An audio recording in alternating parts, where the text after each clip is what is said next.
कि आपको ये क्या लग रहा है ऐसे देखने में। हम आपको बता देते हैं ये लैपटॉप है, और लैपटॉप भी कोई ऐसा वैसा लैपटॉप नहीं है, ये 10 जनरेशन का लैपटॉप है और बहुत ही ज्यादा रेयर मॉडल है जो आपको डेल के अंदर मिलता है। डेल का 7410 सीरीज के अंदर, 2-in-1 सीरीज के अंदर, फुल मेटल बॉडी के साथ और फुल बॉर्डरलेस डिस्प्ले के साथ, 360 डिग्री रोटेट और टच स्क्रीन के अंदर आपको मिलता है 16 जीबी रैम के साथ। आप इसकी कॉन्फ़िगरेशन आपको दिखाते हैं और इसका आपको मजीद डिटेल बताते हैं। आज i5 के अंदर आपको देखें 10 जनरेशन का लैपटॉप मिल जाता है 4 कोर और 8 थ्रेड्स के अंदर।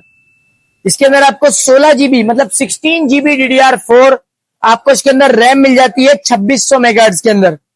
SSD की बात करें तो इसके अंदर आपको NVMe की SSD देखने को मिल जाती है बैकलाइट कीबोर्ड के साथ। ये फुली जबरदस्त मशीन आपको रोहान लैपटॉप्स के ऊपर अवेलेबल हो गई है, मिलने वाली है। तो कोई भी भाई अगर हमें फॉलो या सब्सक्राइब करके हमारे दिए गए 0312275484 वाले नंबर के ऊपर भेजता है स्क्रीनशॉट, तो उसको इसका प्राइस दिया जाएगा बहुत ही डिस्काउंटेड एंड मुनासिब।